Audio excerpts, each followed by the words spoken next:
tonight Jonathan is joining us from Paris. Welcome Ma'o and Gilad and Meir.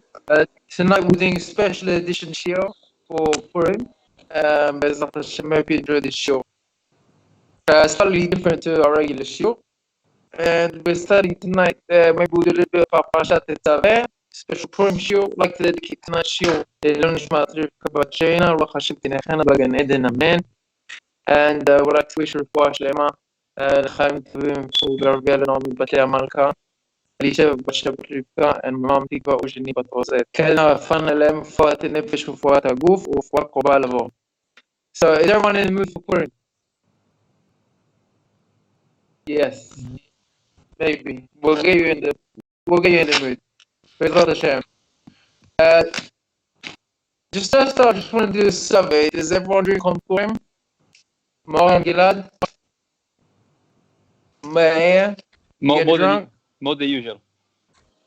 More than usual? But you didn't get drunk. No. How you define drunk? Mm-hmm. Depends on the occasion. Mo, you get drunk on Purim? Yeah, depends the occasion. If it's a good Purim party. Okay. And Meir? Depends on the year. Depends how much. Okay. So we're going to talk a little bit about that first. First, I just want to do an introduction for Parasha Tesave. Okay, and just remind me at the end to connect it back to Purim. But does anybody know what's special about Parasha Tesave, which is unusual to all the other parashot in the Torah? This week's parasha. The name of Moshe is not mentioned. Oh, excellent. Thank you, Jonathan. So the name of Moshe is not mentioned in this week's parasha. So we spoke about it in previous years. But just maybe just mention one idea. Why is it not mentioned? Because Moshe Rabbeinu said to HaKadosh Baruch Hu, after the Chet HaEgel, after the sin of the golden calf, he said, please forgive Am Yisrael. And if you don't forgive Am Yisrael, Macheni na misifrecha. Which means, Macheni na, remove me from your Torah. I don't want to be in your book. Don't mention me in your book. That's what he said to HaKadosh Baruch Hu. And Hashem said, okay, I will forgive Am Yisrael. But I will still write your name in the book, in the Torah. However, from one parasha, I'm going to miss out your name because you said the klala. And here we learn, even the tzaddik, when he says the bracha mitkayem. But even when tzaddik comes out with the klala, because his mouth is kadosh, even if it's on a condition, he said, if you don't forgive the people, then don't mention me in your book. And he did forgive Am Yisrael. Nevertheless, his name was still not mentioned in at least one of the Sfarim. Now, I have two questions. Okay, one question is why is it Dafka this parasha in Parasha Tesave this week? And also why is Hashem intimidated by Moshe Rabbeinu's threats? Well, what do you mean? If I don't forgive them, because they don't deserve to be forgiven. Why are you convincing me if I'm not going to mention your name? Why is that scary? You don't mention your name in the book. Okay, I'll take it out of the book. Why is that? So, and what was Moshe Rabbeinu offering to HaKadosh Baruch Hu? Is the question clear? The second one, please, again. Okay. What was the first question, Gilad? The first was why this parasha? Why is this specifically? Parasha? Yeah. Because he asked not to be mentioned at all in any of the Torah. And it was on condition that they're not forgiven. But they were forgiven in the end.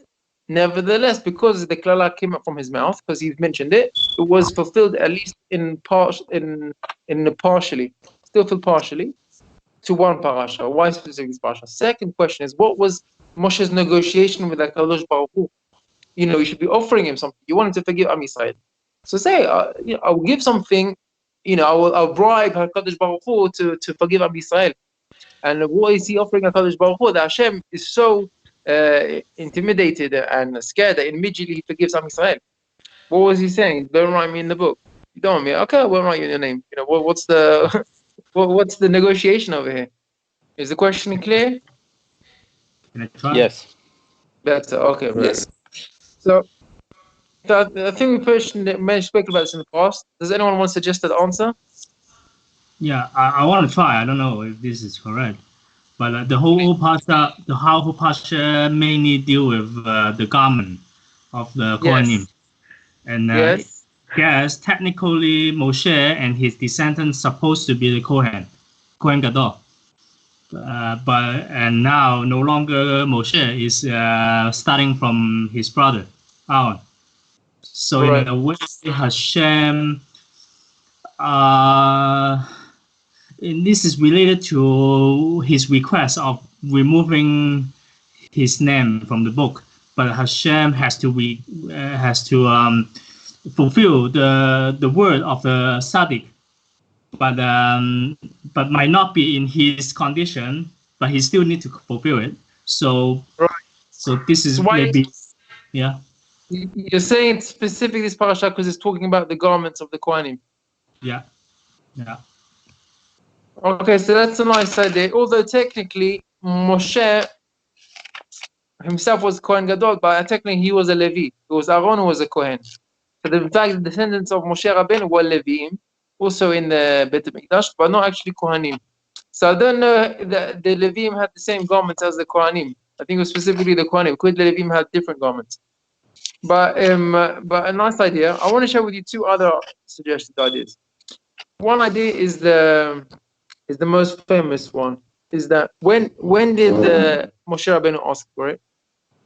He asked for it after the Chet HaEgel. When is that? Which parasha? Does anyone remember? Which parasha is Chet HaEgel? This is Very good. Ki Tisa. When is that? That's next week. Next week's parasha is Ki Tisa. That's exactly when the Chet HaEgel was. Now, Hashem said, I'm going to take you out from one book. But which book? So he said, not this week. We'll wait till next week. Not next week. Wait till next week. Not next week. Until we go the whole cycle. And we've gone 1 year again. And it's this week. And it's the last week that it's available. So he pushed it off to the last possible moment to take this name out of the parasha. So that's one approach. Another approach.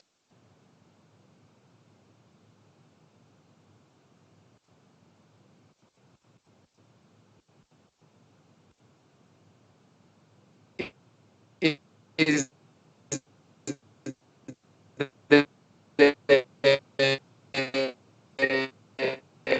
Sorry, Rabbi, you were disconnected. Misefer Kaf. From the Misefer Kaf is Misefer Kaf. Remove me from your 20th book. The 20th book from Bereshit. Bereshit, Noach, Lech Lecha Va'era, Chaisar, Toldot. You count all of them. Trumat Tesave is the 20th book. Is the 20th book. Another remez is this week was the Yortzeit or the Hilula of Moshe Rabbeinu, Zayin Adar, Parasha Tesave. So the day when he's died, he was mentioned there. Now, why am I mentioning this to you? Even though it was removed, there is a remez to his name. To his name, I think that the number of psukim, I think, if as I recall, number of letters, the number of psukim. Oh, so let's get it out. Number of psukim is 101. Let's do this together. Gilad, what's 101?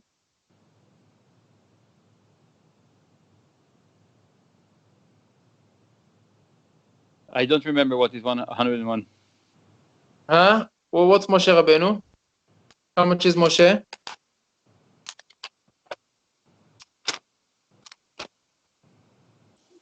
Three, four, five. 3, 4, 5. So what's it going to do with 101? 3 and 4. 244. 12. 244. No, so look at this. There's 101 psukim in the parasha. How do you spell the name Moshe?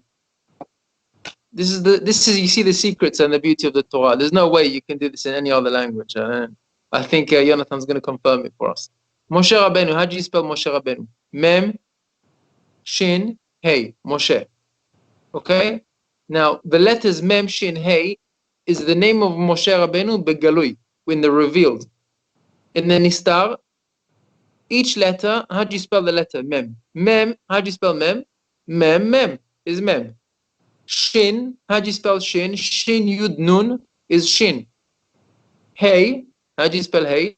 Hey Aleph. Now do the gematria of the hidden letters of the name of Moshe. Mem, Mem, Mem. So the hidden letter is Mem. Mem is 40. Follow me here in the maths. Mem, the hidden letter is Mem, Mem is 40. So it's Because the 80. revealed Shin is Shin Yud Nun. Shin is revealed. Hidden is Yud Nun. How much is So- Yud Nun? Yud and Nun, it's 60. 60. So we're And at Hey 440 Aleph? already. No, Hey, not hey, 440. Gilad, do this good. Do this properly. Yeah. Moshe is the revealed letters. Now I want you to do the gematria of only the hidden letters of the name of Moshe. only the hidden So letters. it's hidden. I see. Yes. I see. So you got Mem and Mem. Just take the Mem. Shin Yud Nun. Shin. Just take the Yud Nun. How much do you have? So you've got 40, you got 60, and you have the Aleph left. It's 1. So you got 101. So you see, That's even in the beautiful. parasha, that's the beauty. Even in the parasha where Moshe is not mentioned, Begalui is still mentioned Beremez. That means it's still hidden inside the. It's like the Megillah. It corresponds to the Megillah. That's it. You strike the connection. That's the link. Okay. So maybe we'll skip the second question and we'll go to Purim, or you want the answer for the second question? No, the answer to the second question is critical. Look, It's critical. Okay. Moshe is putting a gun on the table, and It's very okay. So I'm gonna give you two approaches. Okay, one is approach I had today. One approach is I had many years ago. So to HaKadosh Baruch Hu, what is he giving up? Maybe I'll say the second one.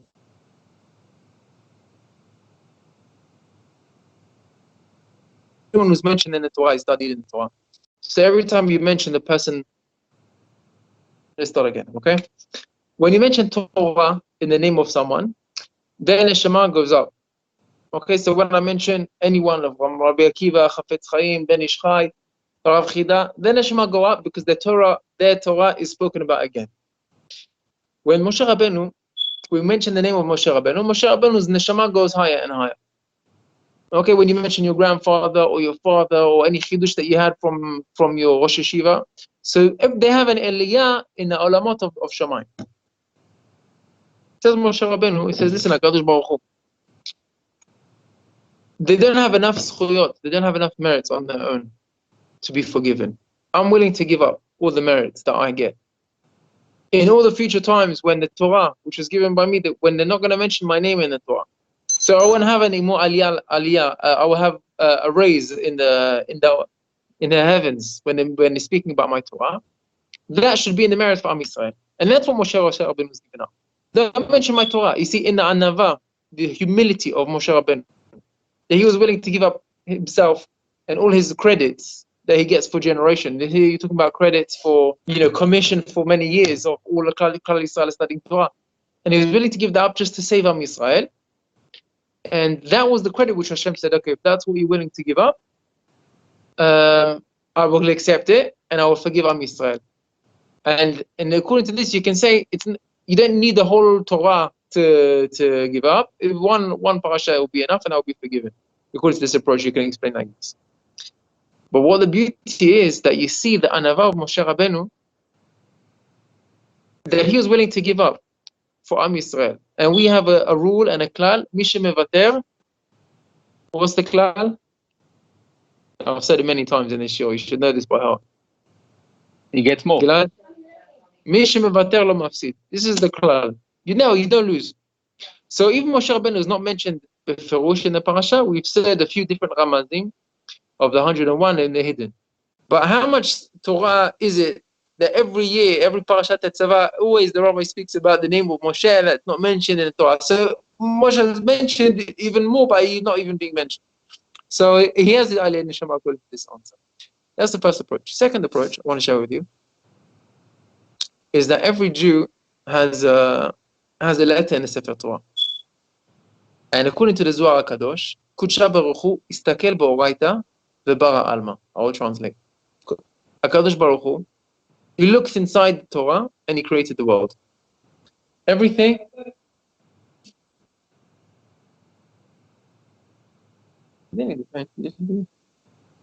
Just excuse me 1 second.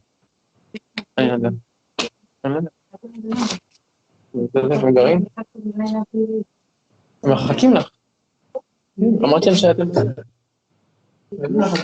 אמרתי שהם בסדר.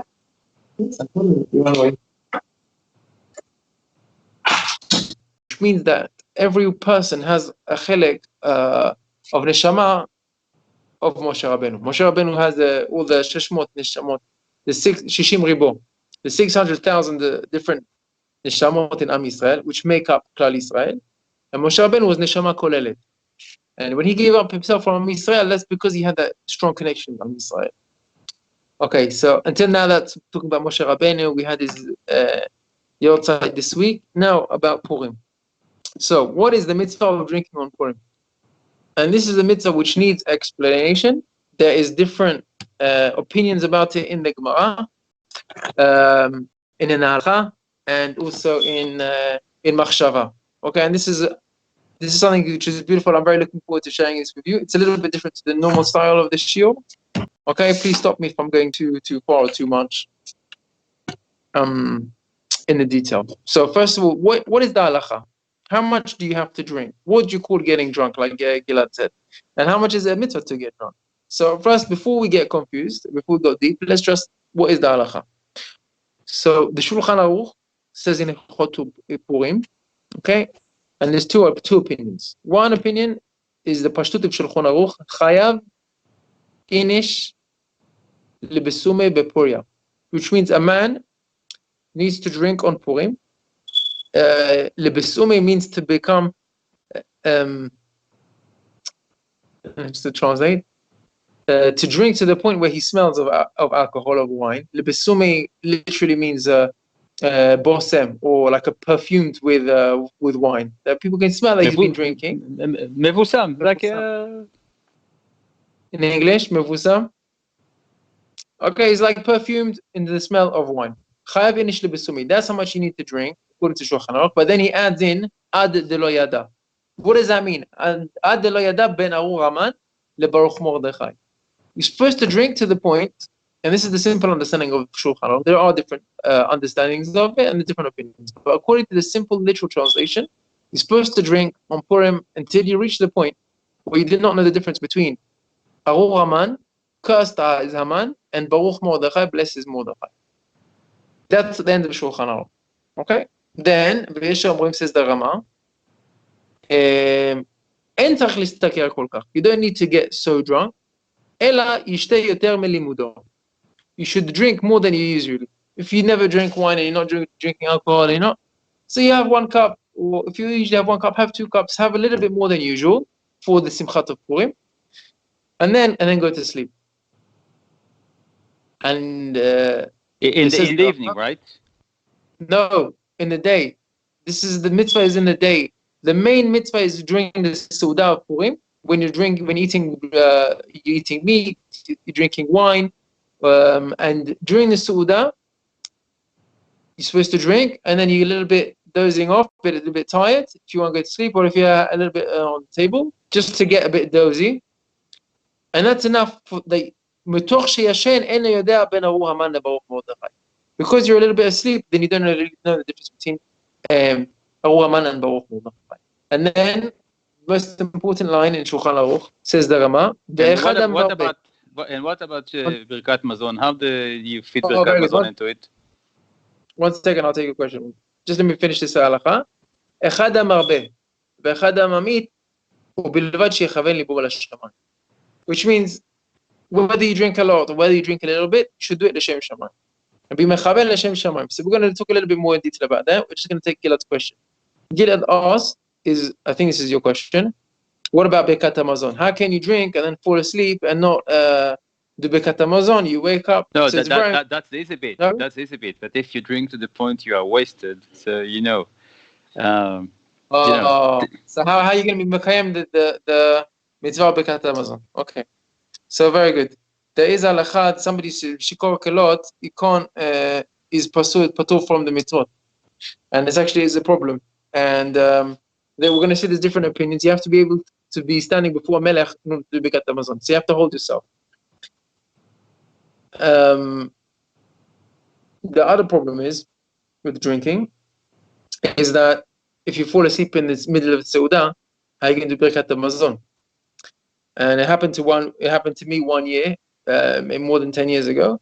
I was in the Sauda, I was drinking, and I just fell asleep on the table. And I woke up, and like the whole Sauda was finished. Everyone like had gone home, they cleared the table, they're like sweeping up the floor, and I was like, "Hey, what happened?" He's like, "You've been asleep for 2 hours." I was like, "Really?" After it was like 5 minutes, and they said, "Okay." So I was still sitting at the table. I said, "Okay, can I have a Birkat Hamazon?" I'll do Birkat Hamazon. He said, "There's no Birkat Hamazon. You already passed your 72 minutes. You can't do Birkat Hamazon." And I felt very bad that I missed like a Birkat Hamazon. And I was like, almost, but it was Anus. I was Anus. That's not what I planned to do. I planned to do Birkat Hamazon. And in fact, if it's anything happens to anyone, what you can do, if you still feel full from the Sauda, you can do Birkat Hamazon if you still feel full, even if it's past 72 minutes. It's two conditions. Either it hasn't passed 72, or you still feel full up from the meal, you can do Birkat Hamazon. If you don't feel full, then you can do Nitilat Yadayim again, eat a kazait of lechem, bread, and then do Birkat Hamazon. And have in mind for the meal beforehand. Well, that was the halacha. Now, discussion. Where does this halacha come from? What a strange halacha. Why would the Chachamim tell us to have a drink until you get confused and you don't know the difference between Baruch Mordechai and Baruch Haman? Well, what's the point of that? Why did Chazal be mitak in it? And what does it mean literally, and what's the halacha? So I'm going to do this quickly, and then I want to go to a bit more deep behind it. We've got a bit of time. No, we have still time. We've got still time? Mayor? Mm-hmm. Yeah. Okay, thank you. Yeah, I don't need to rush too much. Okay. So first of all, where does this source of the halacha come from? Megillah on Daf Zayin, and the Gemara says as follows: Amar Rava. Rava said that Chayav inish lebesumi b'Purim. On Purim, you have to drink until you're perfumed with wine. Ad lo yada ben Aru Haman leBaruch Mordechai. And then the Gemara tells us a story. Second, let me try to find the Gemara.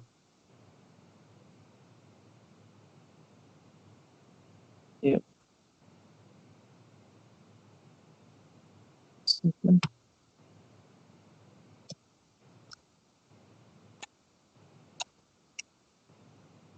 Yeah. Yeah, listen to the story. It's a famous story. Rabba and Rab Zera, they made a Sudat Purim together. They made a party on Purim together. Ibusum, they got drunk on wine, says Rashi. Kam Rabba. Rabba got up in the middle of the Suda. Because he was drunk, Shachtele la Rabbi Zera. He says that he killed Rab Zera in the middle of the Suda from being drunk. That's what the Gemara says literally. Okay? The Gemara says, Lemachar Bai Rachmi. He asked for him, he prayed for him for mercy, and he revived him. That's the Gemara. Then the Gemara says, Leshana Abba, next year, let's come and do Sudat Purim together like last year. Last year was amazing. I got drunk and I killed you, and then I went back to life. That's the Gemara. Amarle, he said, no, thank you. Lo bechol shata v'shata mitachish nisa. Said, not every time there is a miracle. Don't rely on miracles. And he said he declined the invitation. And that's the end of the Gemara. Now, just to maybe note, the Maharsha says on this Gemara that he didn't actually kill him, but he became ill to the point where he was in sakanat nefashot, and then he prayed for him rachamim, and he revived him and made him well. He made him healthy. However, according to the literal understanding of the Gemara, and that's how I think most people understand the Gemara, he actually killed him and he brought him back to life. And we learned that every person who was mentioned in the Gemara had that power of life to be able to give life and bring back to that. We find that a few times in the Gemara. Okay. Now, what do we see from this story? What's the halacha? So there's 4 different opinions in the Gemara. There's 5 different opinions in the Shitot and in the Rishonim on this Gemara. So we're going to try to mention them quickly in brief. The first opinion, which is not halachic opinion. It's in fact, it's argued upon and it's dismissed. But there is an approach. Rabbeinu Ephraim Derivav brings the Randa. In fact, it's not halacha. You don't need to drink. And the proof is that you see what happened when you get drunk. He killed him. And if he killed him, then the takana of to drink on Purim was annulled, was batel. Why? Because we don't want bad things to happen on Purim. Purim is a happy day. We don't want things negative to happen, so people shouldn't drink on Purim. And in fact, this Gemara is not the halacha according to one. However, all the other Rishonim argue with this opinion, including Shulchan Aruch. Shulchan Aruch brings it down al halacha. No, we have to drink. And what's the proof? So the Pri Chadash proves it.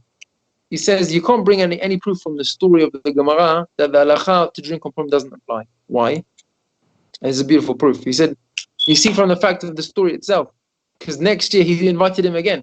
If he regretted it, then he said, listen, I'm not taking the risk, I'm not going to invite him. But the fact that he invited him, that's proof that they're supposed to do this, so then they're supposed to drink. And Khatam Sofer brings another proof, and this is very interesting. He said, who lived first, Rava or Rabba? So I'll tell you, Rabba lived first, and then Rava. Rabba was the one in the story who drank and killed, and Rava was the one who lived much afterwards, a generation later, and he said the halacha that a person has to drink on Purim. So you see, even though he knew that something would happen which was negative, however, the still has halacha we should drink. And we're going to come back to this point afterwards. So the question is, you do have to drink. The question is how much? Okay? How much? And quite clear in the Gemara says, ad lo yada. So we need to explain what does it mean, ad lo yada. How drunk? How do you define drunk according to Gilad's terms? What do you mean drunk? So first of all, let's talk about the machmirim. Okay, and just to remember, so let's just get it clear before we get a little bit more confused. We said one explanation, there's another four. Halacha is according to Shulchan Aruch. According to everyone, halachic opinion is you have to drink.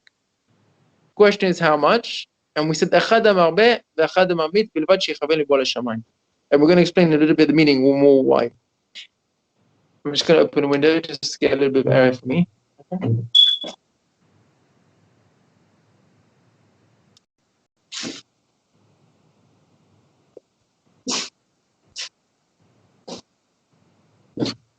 Okay.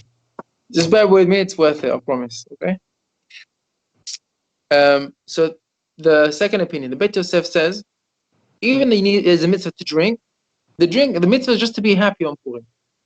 You don't have to get to the stage of drunkenness, and in fact, you shouldn't be drunk, because, and he says it's asur according to this opinion to get drunk, and in fact it's forbidden because it causes sin. And the lashon of the Beit Yosef is that shichrut asur gamur ve'en lecha avera gedola imena shu gorem legilui harot ve'shfichut damim. And how do you explain the Gemara? So according to this opinion, first of all, we deal with Gilad's question, because you're not supposed to get so drunk that you miss Birkat Hamazon, or you can't pray properly. You're just supposed to be happy. So what is the explanation in the Gemara? Ad lo yada ben Aru Aman leBaruch Mordechai. So he explains like the Rambam and the Kolbo that you're just supposed to drink a little bit more than your usual to be happy. That's what you're supposed to do.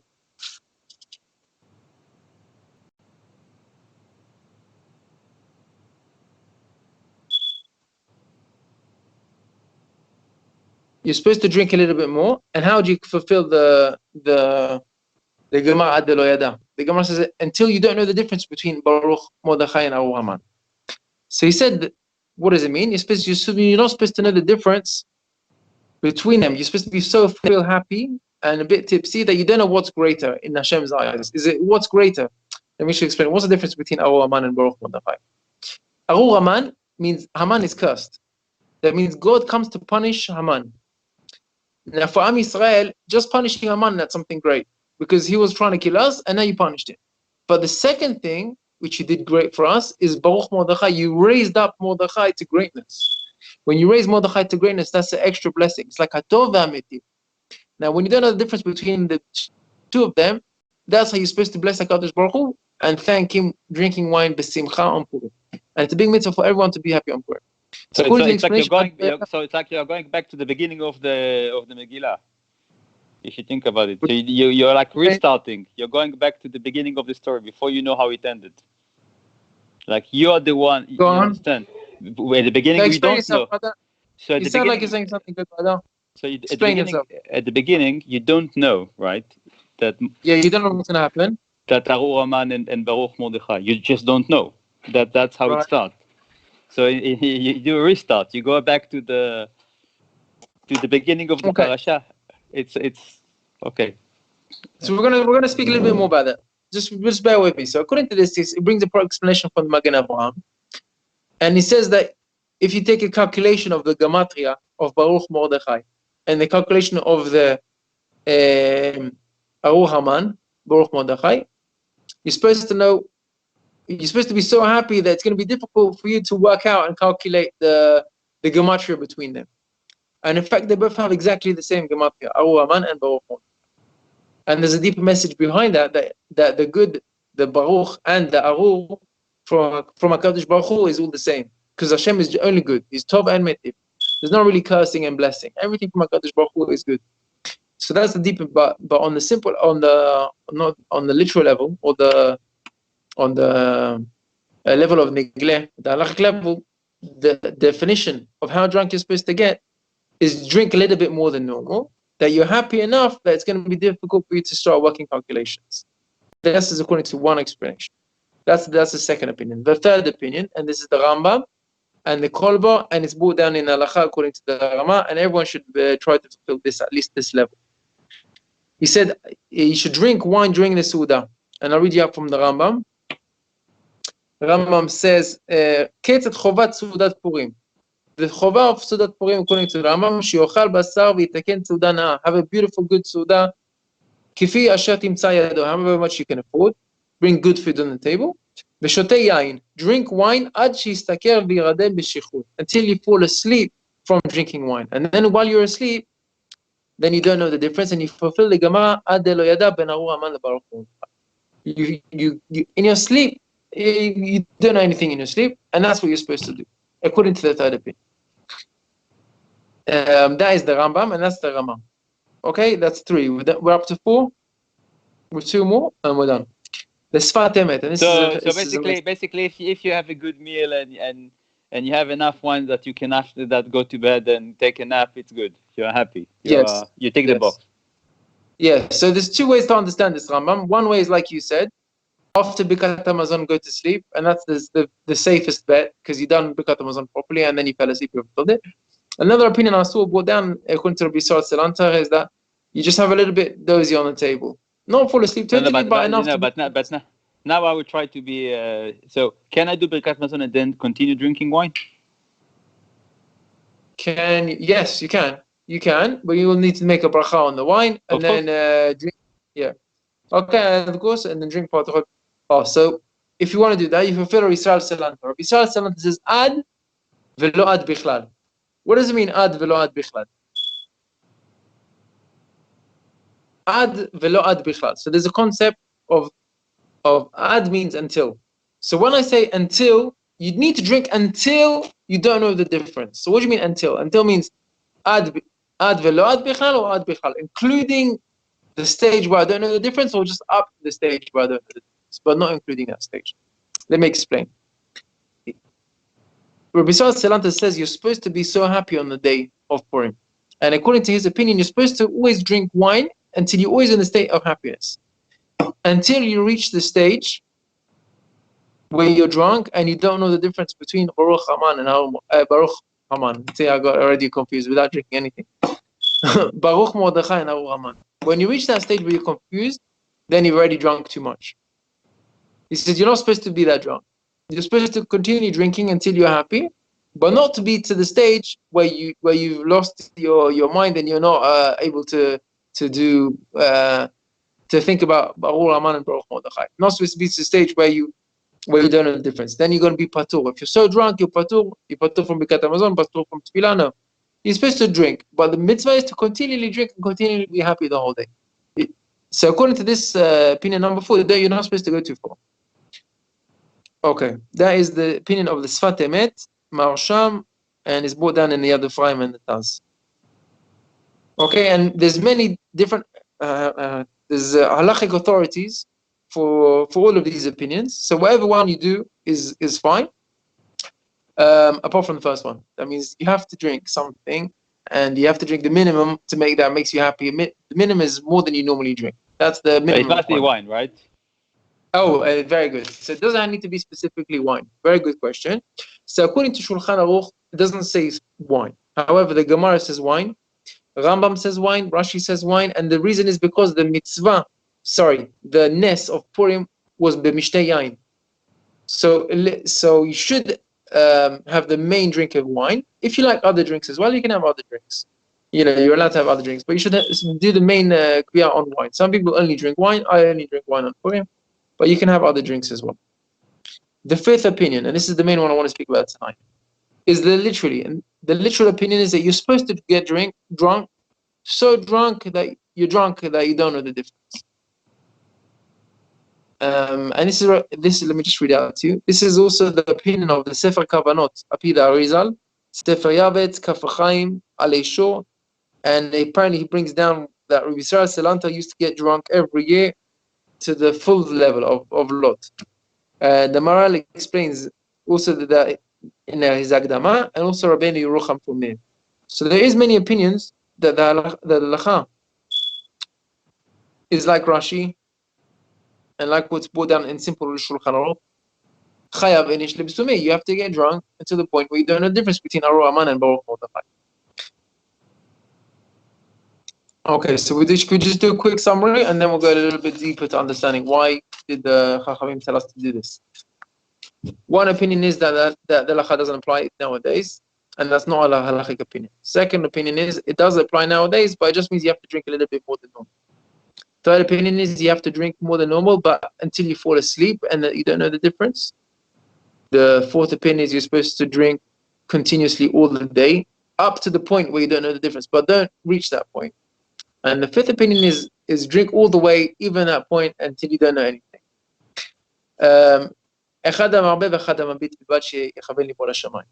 Now, Rabotai, according to all those four opinions, you are supposed to drink to some point where you are a bit confused and you don't know between Aru Aman and Baruch Mordechai. So I want to ask you, my friends, why would the Chachamim make a mitzvah for us to get confused?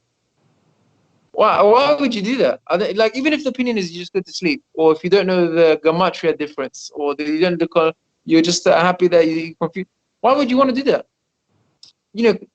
The whole Judaism is getting clarity. The Torah is to understand to the depth, and here the Chachamim give us a mitzvah to just get confused. Now why are you doing that? Now, let me explain it also a little bit more. Every Chag HaSukkot, Chag HaPesach, there's a mitzvah of Simchat HaChag, Simchat Yom Tov. There's a mitzvah to eat meat and to drink wine. V'samachta bechagecha. Okay, there's no mitzvah in any of the Chagim, according to any opinion, that you have to get drunk. And here on Purim, there's a specific mitzvah to drink, not just to make you happy, but it's supposed to drink until the level of just drinking on its own is a mitzvah. So there's a mitzvah especially of drinking, and there's a mitzvah to reach that stage of Ad Lo Yada. We don't find that in any other Chag. Why is it on Purim it's like that? Is the question clear? Do I make sense? Clear. Am I making sense to this question? Obviously, does it bother you? Sorry? Does it bother you, the question? It bothers? Yeah. Does it bother you? Why? No, you understand the question. You see it like, yeah, why did Chachamim do that? What's the point of getting confused? And it's a mitzvah. Yeah, I can understand. I can understand Simchat HaChag, and I can understand Simchat Yom Tov. But why I have to drink much till I fall asleep? I have to drink until I'm confused. Why would you want to do that? And we see that the Kaf Chaim Arizal did it. There's big kavanot in it. So what's the lesson for us? Why do we want to do it? Does anyone want to make a suggestion, or you want to hear my idea? It's a reflection of reality in a way. that Yes. you think it is the reality, but you really think this is a reality, and the things that you don't think is reality, maybe it's a reality. Okay, good. Okay, so you got a nice idea there. You're supposed to have a blur of reality, but why is that? Let's think about it a little bit. What is the idea But if you of think blur? if you think of the Megillah, it is a story that is the entire story is around deception. Deception. The entire story is around deception, right? If you think of it's like a very very sophisticated chess game at different Okay. levels, right? So I think that yeah, and if you think of what you taught us last year about actually the similarities between the Sir Azazel and Yom Kippur, Ke Kippur, and what is and what is happening with Daman. Very good. So Go on. So obviously there is here an element of confusing the other one. Okay. So you're all saying good points and you're getting a good line. Now I want to share with you. This is my idea based on a few different things which I had Siyata Dishmaya in the past week to study and to hear and to learn from different sources. And I want to say that this specific idea changed my life and outlook on life and made me a happier person.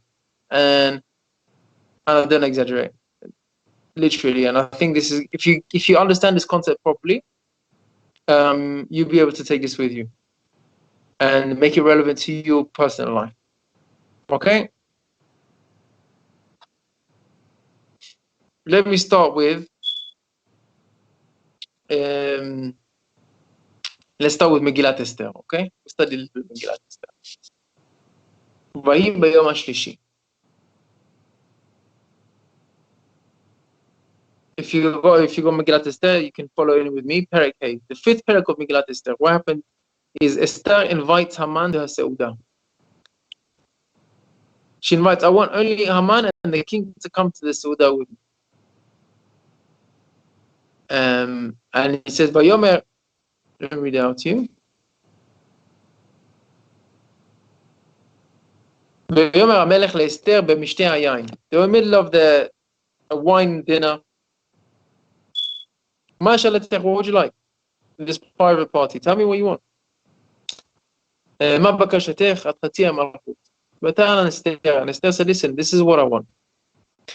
אם מצאתי חן בעיני המלך, if I find favor in your eyes, ואם על המלך טוב, לתת את שאלתי ולעשות את בקשתי. I have one request. יבוא המלך והמן. I want the king and Haman to come אל המשתה אעשה להם למחר. That tomorrow you should come for another private personal party, just me, the king, and Haman.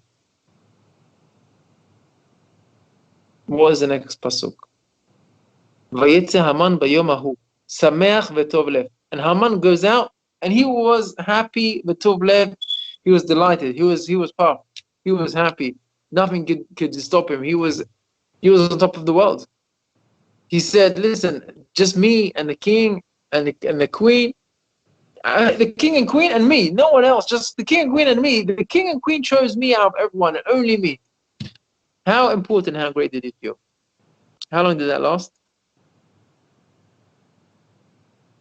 Well, less than 24 hours. And it lasted 1 second because the next word in the Megillah is Vekerot Haman et Mordechai. As soon as he leaves, he sees Mordechai. Bishar HaMelech. That means Yitzeh Haman and Bishar HaMelech. He just got to the gate of the king and he sees Mordechai. But Mordechai lo kam velo zam mimeno. Mordechai didn't move. V'yimale Haman al Mordechai chema. He was full of anger. He's like, well, you don't have respect. You don't get up for me. I'm the one that the king and queen chose to come tomorrow. You didn't even move. Vayitapak Haman. And Haman tried to control himself. ויבוא אל ביתו and went home. וישלח ויבא את אוהביו ואת זרש אשתו. Call all my friends and my wife. We're having an emergency meeting. ויספר להם. And then he tells them. What does he tell them? ויספר להם את המן את כבוד עושרו. My כבוד. look at the honor I get. Oshro, look how rich I am, look at my wealth. Rov banav, look at my sons, I have everything. But kol asher gidlo hamelech, how much the king has lifted me up. V'et asher niso al hasarim, he's made me in charge of ruler of all of the different officers or ministers. Kol hasarim v'avdei hamelech, who the servants of the king, I'm number one. And he tells them, listen, my friends, my wife, she didn't invite anybody to their special private party, her king and the queen alone. Only me. And tomorrow, and this is the line that I want you to remember. Do you want to remember the next line of the Gemara? Yeah, velo shavali, because what happened? The call is there. The call is there, and everything. All of this, it can't get better than this. It can't get better than any of this. What else could you want? And he says, "V'kol ze einena shaveli." It's not worth for me. V'chol et. At the time, or all the time, asher ani ro'eh et Mordechai Yehudi yoshev b'shar hamelech. Nothing. It's worthless. It's nothing. I don't enjoy it. I don't want it. I can't have it. Everything I have, all the wealth and the money and the glory and the children and my 10 sons, it's not worth it to me. As long as I see this Jew, they're sitting in the king's gate. Okay? Now, how do you explain Haman? He says, look, you're an idiot. What do you mean you don't enjoy? What do you care about the little Jew? One Jew doesn't bow down. Everyone else is bowing down to you. Everyone else respects you. What do you care about him? Enjoy life. You have so many things to enjoy. There was one teacher, okay, he stood up in class and he showed them this following picture. And he asked the students, what do you see in the picture? What do you see? What can you see? You can see the black dot or the white part of it. He said, listen, one of the children said, I see a black dot. I see a black dot, I see a black dot. You see a black dot? He said, yeah. He said, look, all the paper is white, and the only thing you can see is one little black dot.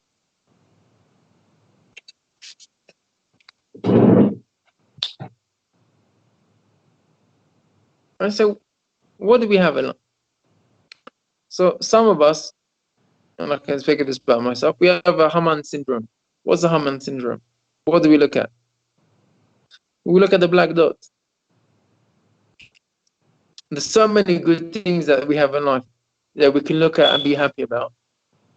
And if we focus on the black dot, it just makes us sad. Now, what was Haman's problem? And look at the response that they gave to him. What was their advice? Listen, Haman, Mordechai is your problem. Just hang Mordechai and that's it, you'll be happy. Tomorrow, hang him tonight. Tomorrow, go to the party happy without Mordechai. But you see, that wasn't his problem. It wasn't Mordechai that was the problem. He was the problem. If he could have just ignored Mordechai, he could have really had a lot to enjoy in life. Chachamim tell us, Hakina v'hata'ava v'hakavod motzi'in et adam min ha'olam. That means jealousy, lust, the ta'ava, and kavod, honor. A person goes for these things and it just takes him out of the world. He cannot enjoy anything in life when he's just focused on how jealous he is, or how much kavod, how people insulted him, or how he feels don't get the respect that he deserves. At home or at work, no one appreciates me, no one respects me, or someone wants a certain ta'ava, and his head is just locked in that, and he can't enjoy anything. Motir adam min ha'olam. But if a person looks at what he has, he's just going to be happy. He's going to be sameach. Now I'm going to show you, what did we learn as children? What did our parents teach us? What did we learn in school? There's something which is called an optimist and a pessimist. What's the difference?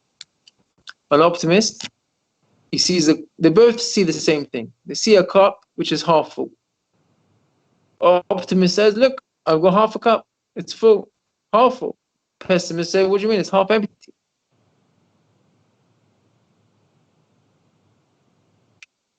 But as long as you look at the half, which is full, they'll bring you to happiness. Think of all the good things that you have.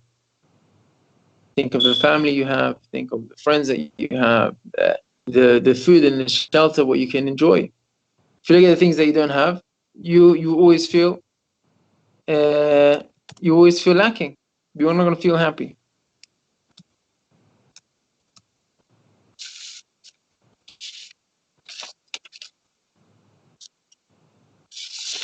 Now look at this.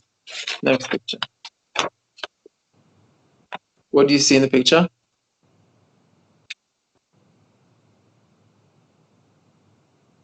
Gavia. Gavia. Anyone else sees a Gavia? Gilad, you can see a Gavia? I can see two faces. You can see two faces. Can you see Gavia as well, or just two faces? Wow. What can you see? Maor, can you see two faces? After Gilad said it, yeah. You can see two faces. Okay. Yes. Can everyone see that there's two faces in white, and there's like a goblet or stem, like it looks like a vase in black. Can you see that? Can you see both images? Yeah. Okay. This is an optical illusion, okay? Now, the way God created it, the eyes, our image can see, you can see the black stem, and you can see the white faces, but you can't see both at the same time. You can either see one or the other. But at the same time, you can only see one. You can either see the two white faces or just the black stem. You can move quickly in between them, but your eyes can't focus on both. Now, why did God create them? A man has the ability to control his thoughts and his mind. You can choose what you want to focus on. If you have a hole in your sock, you can focus on the hole in your sock and think about that the whole day, and it can ruin your day. Okay? But even people who are in illnesses and they're dying and they can't move, but they think about the good things that they have, the happiness which they have, they still enjoy life and they're happy. I heard a story of somebody, I don't know, I can't remember his name, that he lost a couple of billion, I think it was $4 or $5 billion. $4 or $5 billion, he lost it, and he went mental. He went to a mental home. Okay, and my friend went to visit him in hospital, and they found out that he still had, even after he lost 4 billion, he still had 400 million. And he was like, what? He still has 400 million. What was he doing in a mental home? He said, let me speak to him. I'll speak to him. Let me speak. 400 million, that's a lot of money. You can enjoy life for a long time with 400 million. You have to go crazy for that and live in a home and leave your house and be. He said, let me speak to him. He went to speak to him. And he said, listen, you still have 400 million. You can enjoy life. The guy just heard that. He started screaming at him. And the blood pressure went up. He goes, what do you mean? You don't understand? Quickly the nurses came and they took him away. He said, blood pressure is going to cause him to have an attack. You can't do this. They take him out. Now, how do you explain that? A man had power. He had control. Okay, now maybe he has jealousy of his friends who are still billionaires and he doesn't have that billion. He's only got 400 million. Miskin, he has to be in the mental home. He can't even look at the 400 million that he has. But we all have 400 million. We're all crying about the 4 billion that we don't have. It's the Haman syndrome. We are supposed to focus on the goodness. Okay, there was this week there was elections in Israel. Okay, B'charta b'chaim. You're supposed to choose. The Torah says, what are you supposed to choose? You're supposed to choose life. B'charta b'chaim. A person has a choice what he wants to think about. You can think about the millions that you still have, or you can think about what you're missing. Hashem said, choose life. Don't look at what you're missing. Don't look at things that you don't have. If you look at what you don't have, take it out of this world. In order to remain happy, you have to be focused on the good things. That will give you life. Think of all the blessings that you still have. Don't wait till it's gone. Don't wait till you lose it. And that's the image. You can focus on the black or on the white. You can move quickly in between them. But if you try and stay focused on the white, then your whole world will be light. That's to see the good. That is what we're obligated to do as Jewish people. To choose to focus on thoughts, on the good things. And a person has control. You can't control what you want to think about. That's the one level. Now, if that's clear, we're going to go a little bit deeper. Is everybody with me? Yeah. Yes. Thank you. Okay, let me ask you. We have the optimist and the pessimist. Which one is truth? Which one is a liar?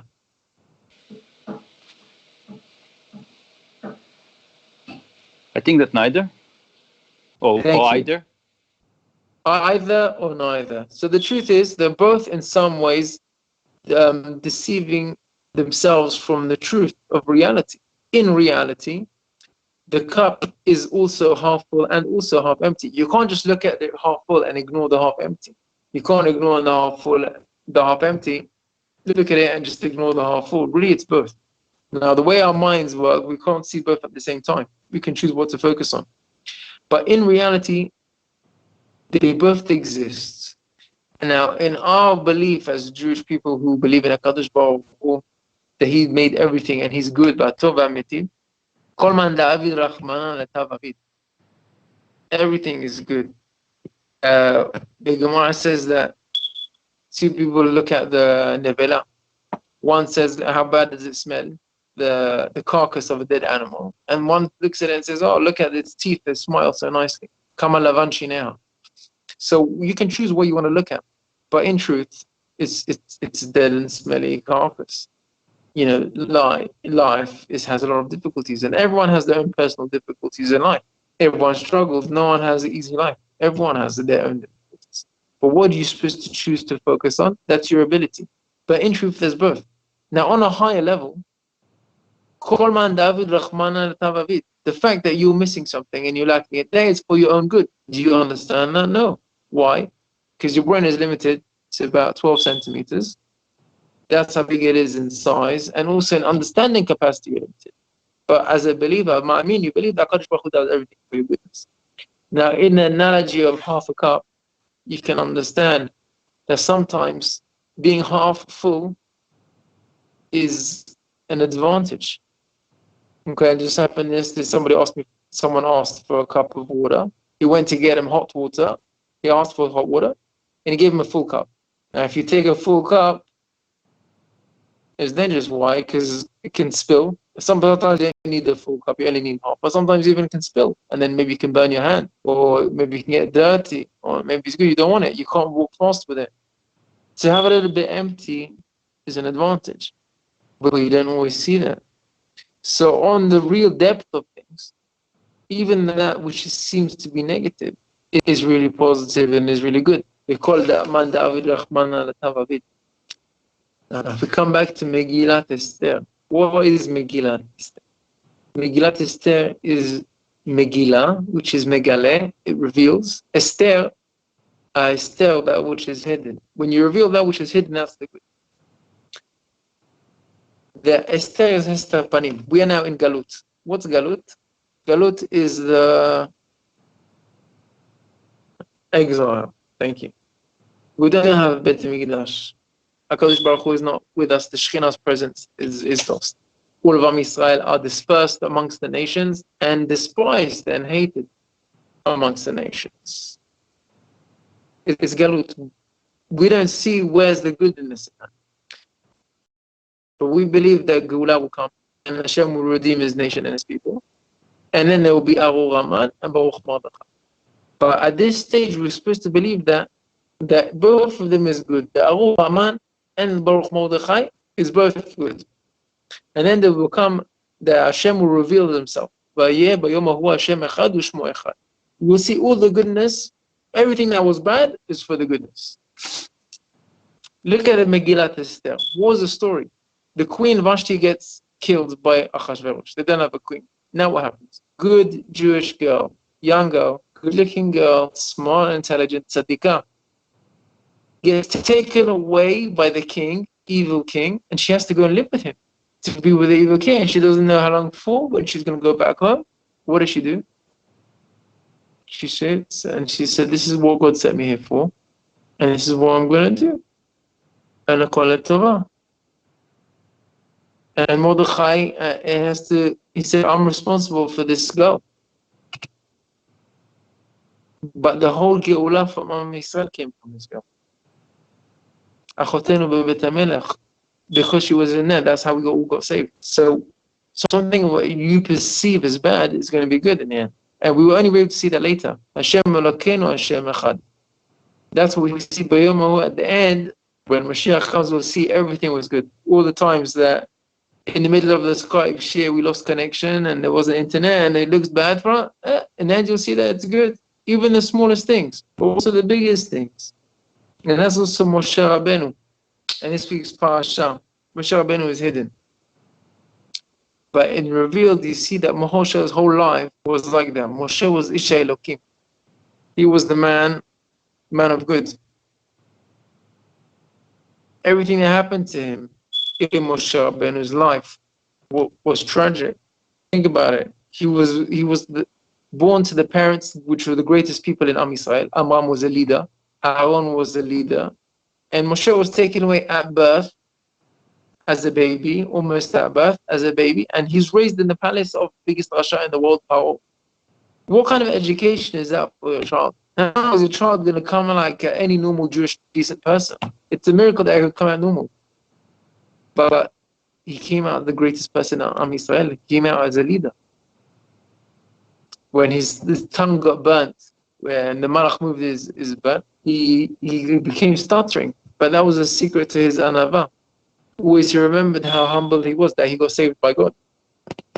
He was Datan Vaviram. They snitched on him to the Paro. He got killed. He had to run away to Midian because of that. But that's how he met his wife, Sipporah. Everything was for the good. Even when he was punished not to go into Eretz Yisrael, that was for the good of Am Yisrael. Why? Because of that Tzad Bet Midrash would manage to be destroyed, and Am Yisrael was saved. That saved Am Yisrael, the fact that he didn't go into Eretz Yisrael. Everyone would have been killed. And the fact that he even asked for his name not to be mentioned also seems bad in his anava, but we're talking about him. So everything about Moshe Rabbeinu, which is this was your side, and there's this point that all the things that we maybe seem as good, seem as bad, is really good. And that comes up to the drinking. What's the point of drinking and being confused? We don't see always how the good and bad is good. That's the higher, deeper level. On Purim, everyone is supposed to be happy. It's supposed to be a day of Mishteh and Simcha. This is the day of Geulah. Hashem said everyone's going to be happy on this day. If you can drink a little bit and be happy, you drink a little bit and be happy. If you need a bit more to drink and to fall asleep, then you do that. But I want you to drink so much. I want you to be able to not know the difference between the black and the white. You don't know what's Arur and what's Baruch, but you're happy. You're drinking wine. That's what you are. You believe everything is from HaKadosh Baruch Hu. I need you to reach to that level of your confusion. I need you to reach that level on Purim when you realize everything is from HaKadosh Baruch Hu and you just praise HaKadosh Baruch Hu. You just thank HaKadosh Baruch Hu for the wonderful life that you have. You stop crying for the 4 billion that you lost and you say thank you for the 400 million that you still have. That is what Purim is about. That's what drinking Ad Lo Yada. It's not the time that you're thinking. It's not the time that you see black or you see white. No, everything is HaKadosh Baruch Hu. That's the time when you drink and you be happy. The whole year round, you're on the level where you should look at the white.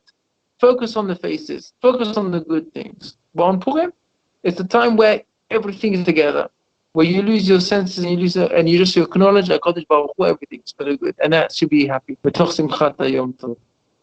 So I hope that's clear to everyone. I hope you enjoyed the shiur and take that with you on Purim. Wonderful. And I hope you enjoy your Purim and it's Sameach and Purim. Amen for everyone. Chag Sameach to everyone. I hope you enjoyed it. Chag Sameach. Share it with everybody. Share the idea. I wish you Chag Sameach and Shabbat Shalom.